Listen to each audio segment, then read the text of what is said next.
Ganyan po ang kanyang itsura dito sa gilid mga kababayan, dito sa may taas banda. So papakita ko po sa inyo dito. Ayan, wala po siyang poste, so diretso po siya, ganyang canopy.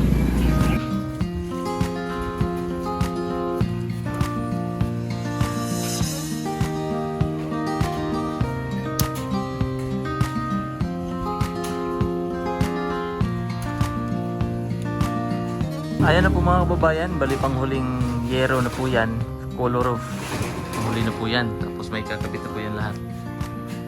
Yan, yan po yung ating update ngayon. So,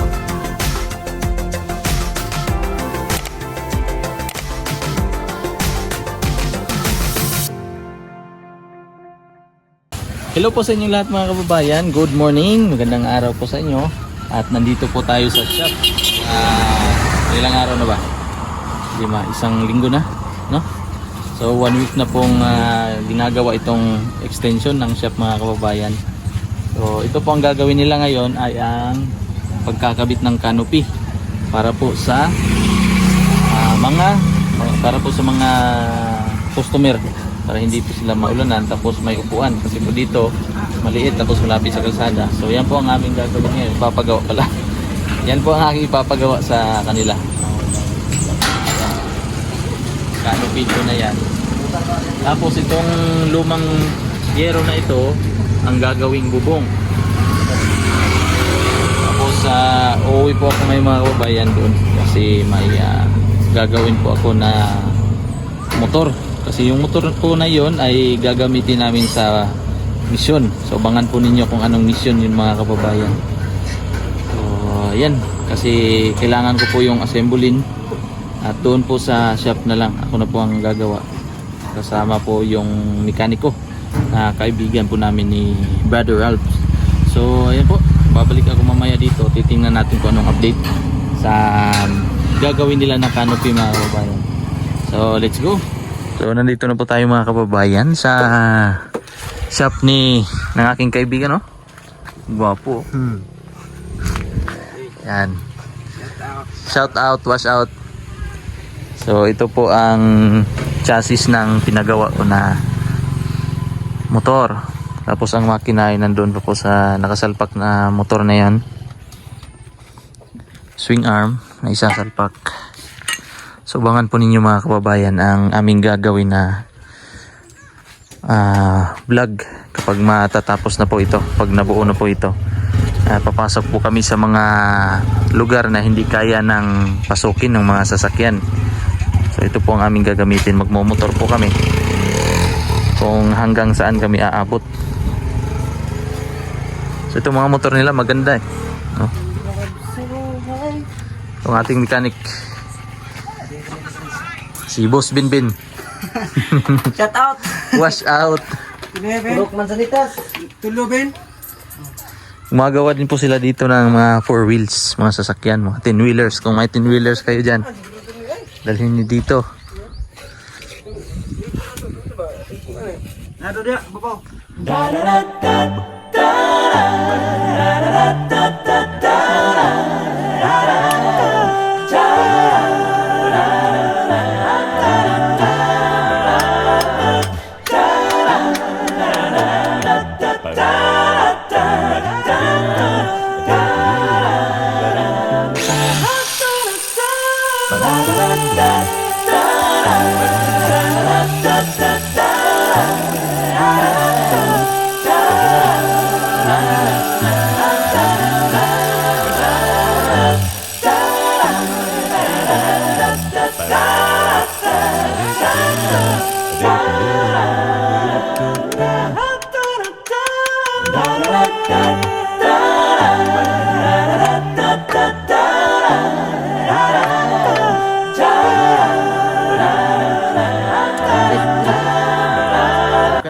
Tayo na po mga kababayan, nakatayo na po siya. Sexy ng tignan, no? Sexy! Sexy, Binbin, oh. Sino mga idol? Tapos ang tangke.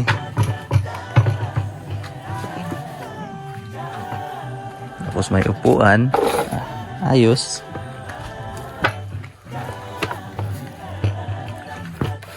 Yan. Yan po siya. Tapos mamaya, makina. Tapos dyan sa likod, gulong. Yan, magmukhang motor na. Stock lang baon natin Stock mga lang ang ka-idol. baon. TMX ang makina, Honda. Wala tayong budget sa Oo. 65 for Sa bar. mga race bike, wala tayong budget. So dito tayo para may magamit. So ito na po ang makina mga kababayan na ikakabit namin para po sa motor na ito, para po may pang-akyat na tayo sa mga bundok-bundok at magagawa na natin ang ating pagmimisyon, ang pagtulong po sa ating mga kaibigan, mga kababayan doon sa bundok na hindi kaya ng maakyat ng mga 4 wheels. At ito na po siya. Pwede na po siyang salpakan ng makina para po makatakbo. At sa bahay ko na lang po ito ipagpapatuloy. Ang importante po ay maitakbo lang doon sa bahay. Hello mga kababayan. Nakauwi na po ako dito. Nakabalik na po ako dito sa shop. At yan na po ang kanilang nagawa na canopy sa taas. So may haba po yung 6 feet. Papunta mula dito, papunta po doon sa dulo. So may nabili na po din ako na color roof na kulay green. Kasi pinarehas ko na lang po kasi ang color roof na nabili ko dati noong una ay color green din. So yan na lang po. Okay na po yan kahit parang bubong ng paaralan. So okay na yan. At yan po mga kababayan ay ikakabit na po nila ngayon. Yan po sana ang ipapakabit ko na bubong. Sinabi ko na po kanina. Kaso problema, sabi nila marami na daw butas. Kasi po yung ang may-ari niyan ay nagpagawa pa po niyan ay umanaw na eh. Kaya medyo matagal na po yung mga bubong na yan. So yung bagong bubong lang na naikabit namin ay yan, isang piraso na bago. Medyo bago pero galing po yan doon sa likod sa CR. Tinanggal lang po namin ni Kuya Ervin at kinabit po dyan. So yung doon talaga na mga yero ay napakatagal na po niyan. Hanggang sa pumanaw na po yung nagpagawa niyan. May-ari. Lolo po ni Mrs. So tingnan natin doon. Makalawang na po yan.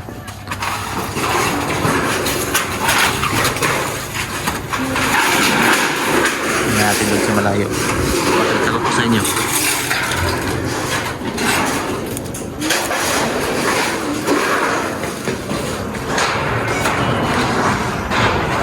Dito po sa malayo, kung titignan natin yan, kalawang. Tapos maraming butas. Ay. Motor, delikado dito. Ayan po. Kalawang na. So yung solar panel na yan, ita-transfer ko doon sa pinakataas niya para mas maganda yung kuha ng sikat ng araw. Hello Kang. Kasama po namin si Kika ngayon kasi wala po silang pasok dahil opening po ng Kadayawan. Kadayawan ba siya? Kadayawan dito po sa Davao City. Kadayawan Festival. Kaya kasama po namin siya ngayon. Walang pasok.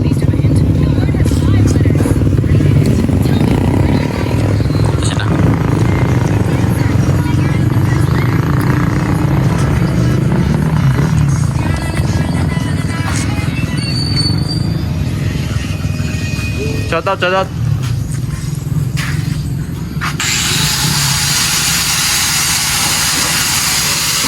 Kasi sobra po ang nabili ko, wala na silang stock na 6 feet kaya 8 feet ang ginagawa ko.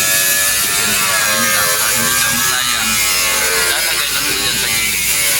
May butas po na yan. Ganyan po ang kanyang itsura dito sa gilid mga kababayan. Dito sa may taas banda. Papakita ko po sa inyo dito. Ayan, diretso po siya, ganyang canopy. Tapos tayo, nakakasave tayo sa isang poste, sa isang dalawang poste po dito tsaka doon sa dulo. Yan po ang ating na-save. So ang kagandahan po sa canopy, malinis po siyang tingnan. Yan, color white na dingding, tapos parang eskwelahan na bubong. Yan, kulay green. Ayan po pala, puputulin ko po yung mga sanga na yan para yung mga dahon tsaka bulaklak di po mahuhulog dyan, kasi madaling masira kasi magtatambak po yung mga dahon tsaka bulaklak dyan, tulad po nung mga basura na yun, matagal na yan dyan, kaya kailangan putulin para din po mag-charge yung solar panel. Diyan ko po ilalagay yung solar panel. So kailangan ko talagang tanggalin yan. Yan. Si Mrs.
Ganyan naman po siya tingnan dito sa loob mga kababayan.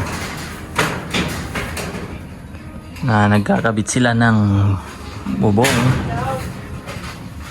So may tukod po yan para safety yung nasa taas. Para hindi malaglag. Kasi hindi natin alam baka bumigay yung ginawa na canopy. So for safety purposes. Tapos ito, babaklasin. So hindi muna babaklasin ito hanggang wala pang mesa dito. Kasi kailangan po namin lumipat muna bago po magbaklas dyan. So kahit po open yan dyan, kahit wala po yung pintuan muna. So importante may mesa kasi dyan kami magtatrabaho. Bali working table po namin. Kapag na may working table na kami, pwede naman po bantayan dito. Dito ako matutulog. O halimbawa na mabaklas yan dyan. Kailangan kasi na may tayo pang supporting income. So hindi muna sa susunod. So gagawin na naman sa susunod mga kababayan ay ang working table mula dito hanggang dito po para sa TV. Diyan sa dalawang assistant na Trinity Christian. Tapos dyan po kami. Bali dito ang cashier banda. Tapos pintuan pa pala kailangan pang gawin bago kami lumipat dito. So yun po ang mga kailangan namin na gawin para po makalipat. At yun pong motor na yun mga kababayan na gagawin ko na service papunta po sa mga bundok-bundok. Ay abangan po ninyo dahil may gagawin po kami na mission para po magagamit ko papuntang bundok. So yun nga po, kung hindi kaya ng 4 wheels ay kaya ng motor. So yun po ang bala ko. Kasi may blessings tayong natanggap, so kailangan mas maganda. Mag-share din po tayo ng blessing. So yun po ang naisip ko na gagawin mga kababayan. May kasama na po doon. Yung shop na pinagawan ko po noon, saan ka po gumawa, nagasimbol noon ay mga kasama ko po yun or makakasama ko po yun doon sa pagmimisyon na yun kasi sila po mga mekaniko. So importante po kapag may ganyan tayong mga ginagawa, lalo na po malayo sa kabihasnan, ay may mga kasama tayong mga mekaniko. So abangan po ninyo mga kababayan. Pagkatapos po nito ay matatapos na din yun. So kahit po yung mga lumang mga parts yun, so yung iba, mga bago, yung makina, luma, pero ipapakondisyon. So yun po, bali, marami din po kami na sasabak. Aakyat po kami ng bundok. So yung mga madadaanan po namin na mga mabibigyan, yung mga maswerteng mabibigyan, yung mga kailangan talaga mabigyan. Yun po ay ang aming madadaanan. Halimbawa, kung may madadaanan kami, yung mga deserving na may bigyan ay ibibigay ko namin. Kasi hindi naman po lahat ng nakatira dito, lalo na po doon sa bundok, ay makakapunta agad dito sa baba o sa mga sityo-sityo. So may mga nakatira din po doon sa mga kabundukan na tao lang yung mga nakakadaan. Hindi halos nadadaanan ng motor or kalabaw lang, kabayo ang mga nakakaraan po doon, nakakapasok sa area. So yun po ang ating aabangan mga kababayan. Ayan na po mga kababayan, bali pang huling yero na po yan, color roof. Panghuli na po yan, tapos may kakabit na po yan lahat. Yan po yung ating update ngayon. So ang kulang po, pintuan, semento po dito. So ang gagawin daw nila dito, lalagay ng tabla, tapos bubuhusan na lang po daw ng semento dito din po. Tapos ang misa. Ang mesa po dito, mesa. Tapos sa ibabaw po ng mesa na yon ay may estante. So yun nga po ang plano para hindi madukot nung hindi natin alam may mga mabubuting tao.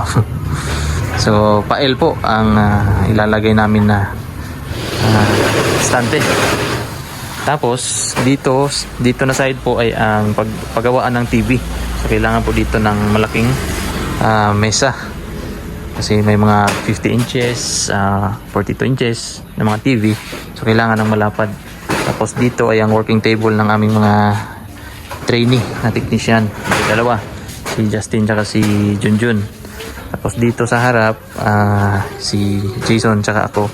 At tsaka si Shane, yung pamangkin namin. Bali siya po yung aming receptionist. So kami ni Jason dito sa harap para po sa mga customer na mga magtatanong.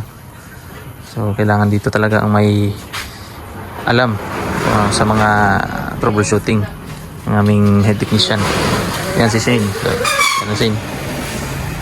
Ito ang aming receptionist. Pamangkin ko si Shane. Tingnan natin doon sa labas. Yan na. Ito, namatay ko. Hoy, Ganyan po siya tingnan dito. Yan na po siya. Dito naman po sa malayo-layo konti. Ayan na po siya ang canopy.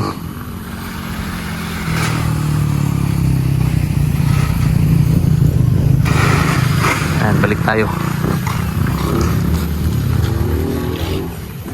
Yan ay ang panghuling ilalagay na color roof. Yan po ang plano. Ito.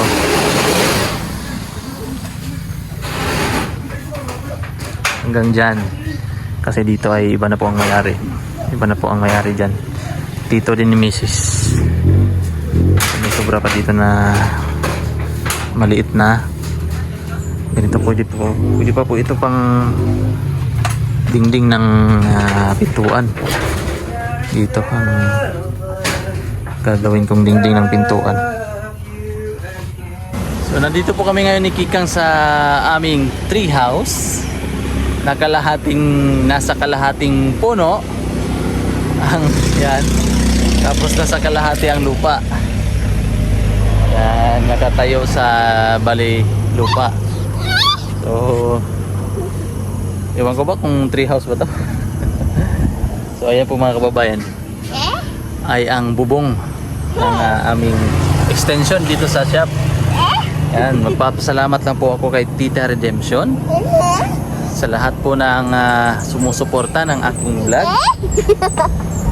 Ang mahal talaga to si Kikang. Hi. Hi.